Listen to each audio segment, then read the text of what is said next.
So let's talk about the nearly free electron theory in this video. So we had looked at how to write the Schrodinger equation in momentum space, and we did that by taking the wave function and expanding it in terms of plane waves, and expanding the periodic potential also in terms of plane waves, and you get this kind of form. Of course, this is a very complex form, so I would like to rewrite this in a simpler form. You have k minus reciprocal lattice vector here. I would like to rewrite it just in terms of k, and write this k reciprocal lattice vector difference k prime minus k as just k and so on. So I just rewrite it in a simpler fashion. I can just use the periodicity of the lattice to do that. So we will use this simpler fashion, simpler form to solve the nearly free electron model. I'll explain what it is. Now for this section, I've decided to shift away from Ashcroft because Ashcroft is quite hard to follow it for anyone, so and particularly me. So I've looked at different texts and written the equations in the form that Ashcroft has given. Kittel is one option. Ibach and Luth is another option. So you can consider those texts as well. Now, first thing that we will do is to look at an empty lattice. That is, we will assume that there are no electrons in the lattice, but the wave function will be a block wave function. It will not be just a free electron form, but it will be a block wave function. And the essential physics of the block wave function is whether it is a empty lattice or a lattice with ions. The wave function, when shifted by a reciprocal lattice vector, will give you the same wave function. The energy, if shifted by a reciprocal lattice vector, will give you the same energy. Of course, since it is an empty lattice, in the case of empty lattice, you get this simple form. It's just the standard free electron form. Of course, there is a plus reciprocal lattice vector, plus capital K there. And because of the periodicity, the bands in the one-dimensional reciprocal space will look like this. So E versus K, and you get parabolas, and those parabolas are centered around different reciprocal lattice points. So instead of drawing repeated parabolas like this, which is kind of cumbersome, you can just look at the first Brillouin zone. So here in this case, the first Brillouin zone is just this, just about the zone just about the y-axis. So you can look at the first Brillouin zone, and this is the first parabola here, and you can see the parabola extends like this. So you can take this portion that extends out, and you can just shift it by one reciprocal lattice vector, and you can shift it here. Similarly, there will be a portion that extends out like this, and you can take that slice of the parabola and shift it here. Similarly, you can do it for additional zones like this, and you will be able to create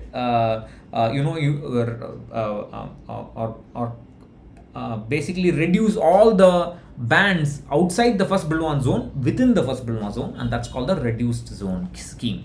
Excuse me. You can see that example of this, a better example of this in the coming slides.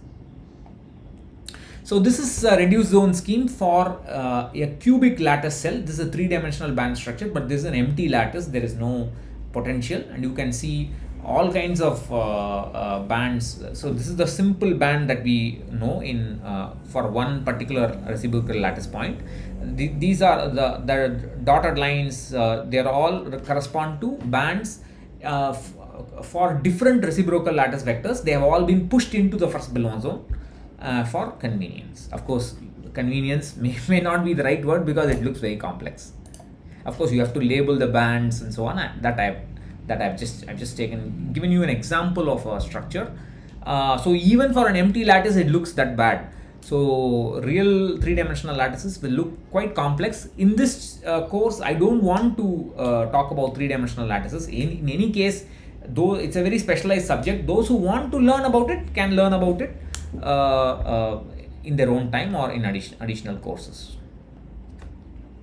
Now we are going to do something interesting. We are going to consider what happens to the block wave function if the wave vector of the wave function satisfies the Bragg diffraction condition.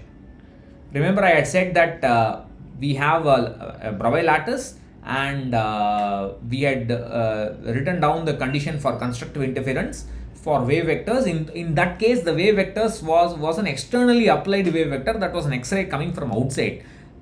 In this case, we are looking at this wave vector is internal in the sense that it represents the wave function of the electron. It corresponds to the wave function of the block electron, and even here constructive interference can happen. So recall this slide where I said that the condition for constructive interference is that the difference between the scattered wave vector and the reflected wave vector should be a reciprocal lattice vector, which is this. That can be recast in this form or in this form, and I had said you can represent it by this kind of a depiction where you have a reciprocal lattice vector here, and you in the bisector you draw a plane, and you draw the incident wave vector and the scattered wave vector, and that as long as the base of the vectors touch the ends of the reciprocal lattice vector, and the tips fall on this plane,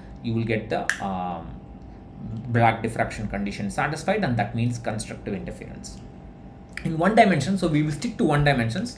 In one dimension, this condition simply means that the wave vector should be plus or minus capital K by 2, that is plus or minus the reciprocal lattice vector, half the reciprocal lattice vector's magnitude, and this is equal to plus or minus n pi by a. So that's very simple to show. I would like you to show it.